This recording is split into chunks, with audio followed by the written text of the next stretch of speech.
Welcome to the channel students. तो आज हम इस वीडियो में डिस्कस करने वाले हैं numericals from the chapter solid state. काफ़ी इंपॉर्टेंट टॉपिक है ये। Calculations involving the unit cell dimensions, मतलब यूनिट सेल जो है हमारे पास क्यूबिक यूनिट सेल है, उसकी हमारे पास दी होगी एज लेंथ और उसमें कितने एटम्स हैं, कौन सा अरेंजमेंट बन रहा है, और सबसे इम्पोर्टेंट हम उसकी डेंसिटी के बारे में डिस्कशन करेंगे। तो डेंसिटी के बेसिक फार्मूले से स्टार्टिंग करते हैं। Density of unit cell means mass of the unit cell divided by volume of the unit cell, mass over volume, that is the simple formula for the density. Now unit cell का mass क्या होता है, अगर आपने पिछली video को देखा होगा तो आपको अंडरस्टैंडिंग होगी। Number of atoms into the mass of one atom, so number of atoms into the mass of one atom.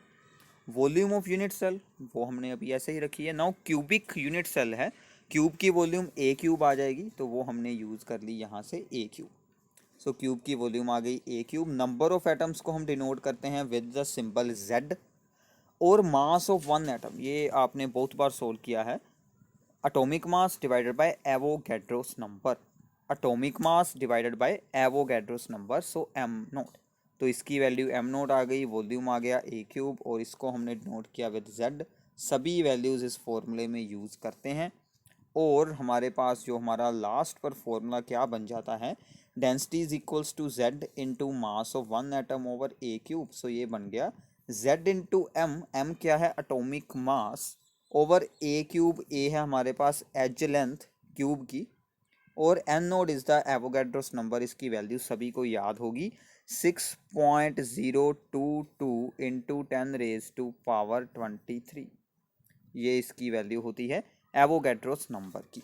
और z के बारे में काफ़ी इंपॉर्टेंट बात, फिर से वही आर्टिकल आपको याद रखना होगा। नंबर ऑफ एटम्स जब हमने सोल्व किए थे सिंपल क्यूबिक में, वन एटम, z की वैल्यू 1, बीसीसी के लिए 2, एफसीसी के लिए 4। तो ये सभी वैल्यूज़ आपको यहाँ पर यूज़ करनी है। इसके साथ हम density of the unit cell के बारे में सोल्विंग करेंगे। तो सबसे पहला न्यूमेरिकल इस टॉपिक पर बेस्ड हम रीड करते हैं। काफ़ी इंटरेस्टिंग इसकी स्टेटमेंट है। सो द स्टेटमेंट इज, आपकी स्क्रीन पर शो हो रही है, स्टेटमेंट है कि that is X-ray diffraction studies shows that the copper crystallizes in an FCC unit cell। तो कॉपर में FCC अरेंजमेंट है, बट आपको साथ में एक और इन्फॉर्मेशन दी है कि एक्स रे डिफ्रैक्शन स्टडी के साथ इन चीज़ों के बारे में हमें जो इन्फॉर्मेशन मिलती है कि कौन से सॉलिड की, कौन से क्रिस्टल की कैसा उसका स्ट्रक्चरल अरेंजमेंट है। एक्स रे डिफ्रैक्शन स्टडी के साथ डिफ्रैक्शन के बारे में आप रीड इस साल ऑप्टिक्स में करेंगे, और हायर क्लासेस में आप जो है डिफ्रैक्शन और सॉलिड स्टेट और जो भी ये स्ट्रक्चरल अरेंजमेंट्स हम यहाँ पर डिस्कस कर रहे हैं वो सभी आपकी स्ट्रीम्स एक हो जाएंगी, वहाँ पर आपको इनकी स्टडी करने को मिलेगी। And with a cell edge of 3.608 into 10⁻⁻8 centimetre, उसकी एज लेंथ भी हमें दी गई है। इन सेपरेट एक्सपेरिमेंट कॉपर की डेंसिटी सोल्व की गई है। डेंसिटी तो किसी भी सिंपल एक्सपेरिमेंट से हम सोल्व कर सकते हैं, आपको एक्सपेरिमेंट भी होगा क्लास +1 में, डेंसिटी कैसे सोल्व करते हैं गिवन सॉलिड की। तो ये हमें जानकारी दी गई है। तो हमने सबसे पहले इसको उठाया, एफसीसी अरेंजमेंट है तो नंबर ऑफ एटम्स बन गए 4, और एज लेंथ है उसको हमने लिख लिया ए, डेंसिटी है दिस वन, हमें एटॉमिक मास निकालना है, एम की वैल्यू हमें सोल्व करनी है, डेंसिटी हमें दी हुई है। सो बेसिक फार्मूला आपको लगाना है, सिंपल सा काम है ए, और ये हमने बेसिक फार्मूला लगाया। अब इसमें प्रॉब्लम क्या है कि ये आ गई एम की वैल्यू। अब यहाँ पर सबसे बड़ी जो प्रॉब्लम होती है कि आपको सॉल्विंग सारी खुद करनी है। ऐसे टाइम में आप ए क्यूब को कैसे निकालेंगे, ए क्यूब निकालना ही सबसे मुश्किल काम होता है। तो आपको अप्रोक्सीमेशंस तो यूज़ करनी है, बट उसको भी आपको ध्यान से करना है, मतलब हर स्टेज पर आपको अप्रोक्सीमेशन यूज़ करनी है। किसी भी चीज़ को एक ही बार में पूरा अप्रोक्सीमेट बिल्कुल नहीं करना। जैसे कि फॉर एग्जांपल, आप ज़रूरी नहीं ऐसा ही करना है, आप इसको चेंज कर कर भी सॉल्विंग कर सकते हैं। फॉर एग्जांपल हमने यहाँ पर 3.608 का क्यूब करना था, ए की वैल्यू में था में थे ये थी एंट्री, हमने इसको क्या लिख लिया 3.61।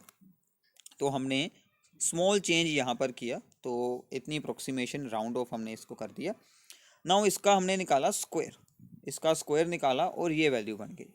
अब ये आप पर डिपेंड करता है कि आप इस के डेसिमल प्लेसेस 1 यूज़ करते हैं, 2 करते हैं, 3 करते हैं, 4 करते हैं, कितनी सोल्विंग आप में पोटेंशियल है सोल्विंग करने का। जितने ज़्यादा यूज़ करेंगे उतना एक्यूरेट आपका रिजल्ट आएगा। तो हमने ओनली 1 यूनिट प्लेस को यहाँ से डेसिमल प्लेस को यूज़ किया। वो बाय चांस क्या था कि 13.0 ही था, इसलिए हमने 13 लिख लिया। अगर कुछ और होता तो हम 13.1 13.2 जो भी होता वो लिख लेते। अब इसके साथ इसका तो हमने क्यूब करना था ना, तो इसके साथ एक बार इसको और मल्टीप्लाई किया, जो जो इन दोनों का मतलब इसके स्क्वायर का जो आंसर आया उसके साथ मल्टीप्लाई किया तो ये बन गया 46.93।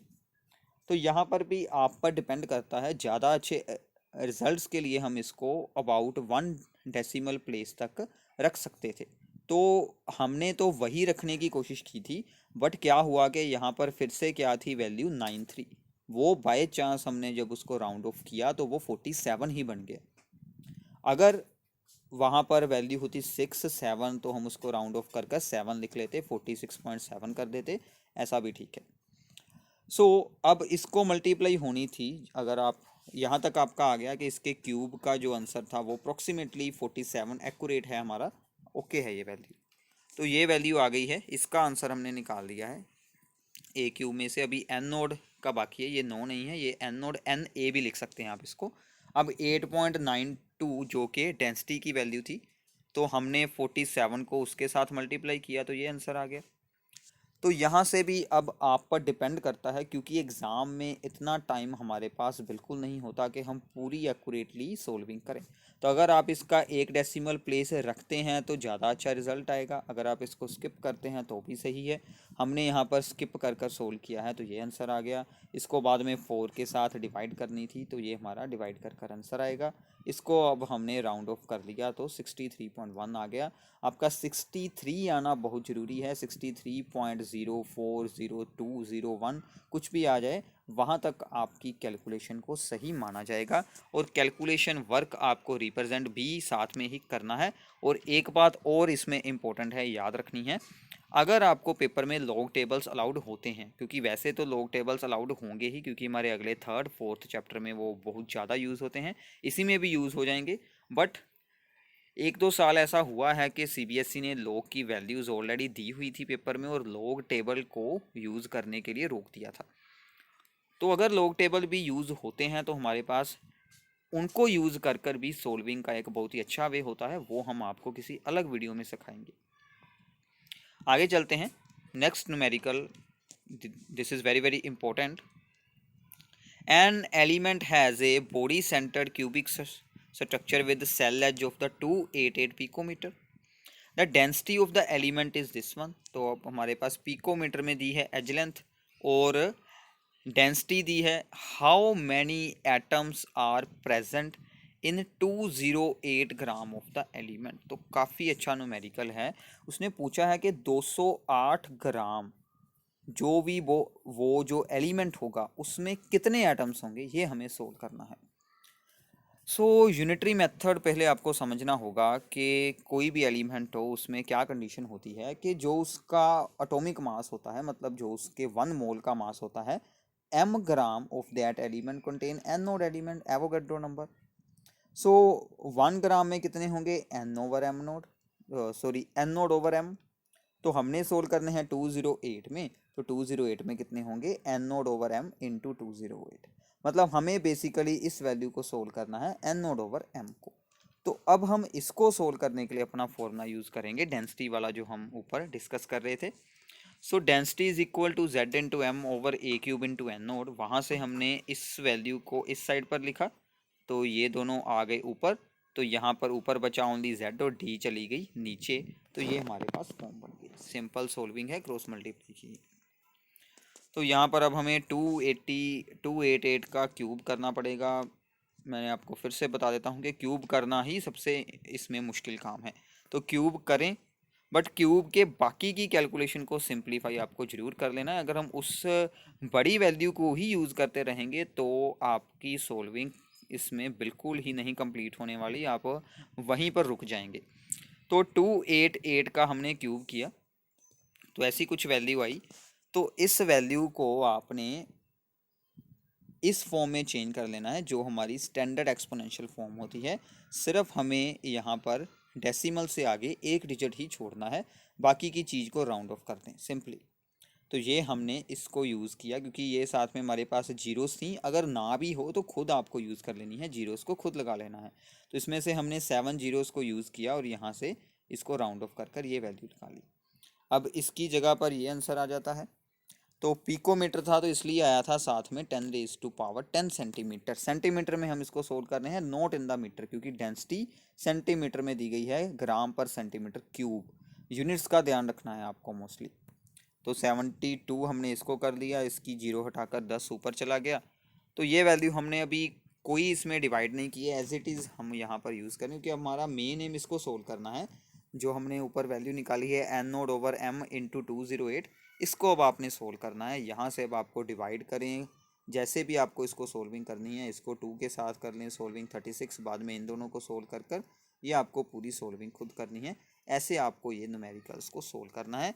तो कैलकुलेशन वर्क इसमें बहुत इंपॉर्टेंट है। अगर आपने अभी इनकी प्रैक्टिस ना की तो एग्ज़ाम में ये इम्पॉसिबल हो जाएगा, बिल्कुल नहीं सोल्व होगा। तो प्लीज़ कैलकुलेशन वर्क को खुद करना है। Next numerical is very very important. So mostly हम इसे भूल जाते हैं, स्किप कर जाते हैं। The compound CuCl has FCC structure like ZnS। Simple है, FCC है तो Z आ गया 4। Density is 3.4 gram per centimetre cube. What is the length of the edge. हमें एज लेंथ फाइंड करनी है, हमें ए को सोल्व करना है, ए को, ए की वैल्यू सोल्व करनी है। तो बाकी सिंपल है। तो सिंपली हमने यहाँ पर रो के साथ डेंसिटी को डोनेट किया है। CuCl है तो उसका मास, एटॉमिक मास ना भी दिया हो तो याद रखना पड़ेगा। कॉपर का और Cl का मास हमने यूज़ किया, वो आ गया हमारे पास 99। फॉर्मूला लगाया, वहाँ से ए क्यूब को यहाँ पर अलग रख देंगे, डेंसिटी चली जाएगी नीचे। तो ये हमारे पास फॉर्मूला बन गया। अब इसमें सोल्विंग सबसे ज़्यादा रहेगी, ये न्यूमेरिकल की सोल्विंग सबसे ज़्यादा इंपॉर्टेंट है। तो यहाँ तक आई होप कि आप सबको समझ आ गई होगी। इस पूरी चीज़ को हमने सोल्व किया और इसको सोल्व करने के बाद हमें ये वैल्यू मिल गई है। तो ये इससे आगे की जो सोल्विंग है उसको आपको ध्यान से देखना है।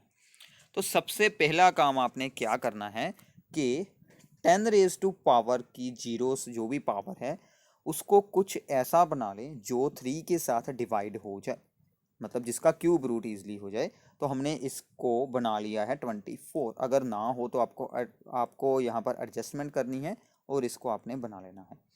तो फिर यहाँ से 3 आया इस तरफ, इसका क्यूब रूट हो गया और इसका भी क्यूब रूट हो गया। अब मैं आपको ये क्वेश्चन पूछूंगा कि क्यूब रूट आपको कैसे निकालना है। आपको स्क्वायर रूट निकालना आता होगा सबको, बट अब यहाँ पर बारी है क्यूब रूट निकालने की। सो क्यूब रूट निकालने का कोई डायरेक्ट मेथड हमारे पास बिल्कुल नहीं होता। तो क्यूब रूट निकालने के लिए हमें एंटी लॉग और लॉग की यूज़ करना पड़ता है। तो लॉग टेबल्स के बगैर ये न्यूमेरिकल आगे बिल्कुल नहीं सोल्व होगा। तो हमने यहाँ पर अब क्या किया कि अंदर लगाया लॉग, ध्यान रखिएगा अंदर लॉग लगाना है, अंदर लगाया लॉग, उसका ऑपोजिट, क्योंकि हम जो भी काम एक्स्ट्रा लगाते हैं उसका ऑपोजिट हमें जरूर यूज़ करना पड़ता है। बाहर लगा दिया एंटी लॉग, सिंपल है। अब लॉग क्या करेगा, इसकी पावर को आगे ले आएगा, log m⁻n, n आ जाएगा आगे। अब लॉग टेबल यूज़ करें, लॉग टेबल से 193.4 की वैल्यू सोल्व करें। अगर आपको लॉग टेबल नहीं यूज़ करना आता तो डिस्क्रिप्शन में आपको लॉग टेबल यूज़ करने की वीडियो मिल जाएगी, उसको देख लेना है तो आपको लॉग टेबल यूज़ करना आ जाएगा। लॉग 193.4 की वैल्यू देखनी है आपको, सिंपल काम करना है, 3 डिजिट्स हैं तो आगे हम क्या यूज़ करेंगे, 2 पॉइंट समथिंग। अब लॉग टेबल में से 19 के ऊपर 3 पर आपको देखनी है वैल्यू, और बाद में वहाँ से मीन डिफरेंस 4 के नीचे है उसको ऐड कर देना है, वो आपकी वैल्यू आ रही है 2.286। इसको अब आपने 3 के साथ करनी है डिवाइड, तो वो बन रहा है 0.721। अब हमें इसका करना है एंटी लॉग। तो एंटी लॉग सिंपल होता है, अगर आगे है 0 पॉइंट तो हमें एक डिजिट छोड़कर लगाना है पॉइंट, सिंपली। तो 76 की वैल्यू 2 के अंडर देखें और मीन डिफरेंस 1 का जोड़ दें। 76 की वैल्यू 2 के अंदर देखें, 0.76 की वैल्यू होगी एंटीलोग टेबल में 2 के अंडर, उसमें 1 का मीन डिफरेंस जोड़े तो ये आपका आंसर आ जाएगा। तो इसकी कैलकुलेशन भी काफ़ी इंपॉर्टेंट है। तो एक बात आपको ध्यान में रखनी है, सॉलिड स्टेट के न्यूमेरिकल्स तो बहुत सिंपल हैं, बट इनकी कैलकुलेशन थोड़ी सी डिफ़िकल्ट है और यही इंपॉर्टेंट है। तो प्लीज़ इन्हें खुद सोल्व करें, ये सबसे इम्पोर्टेंट था न्यूमेरिकल। तो ये आपके लिए 3 न्यूमेरिकल्स हैं और साथ में आपको असाइनमेंट मिल जाएगा, वो आपको अब कंप्लीटली सोल्व कर लेना है। Thanks for watching our videos.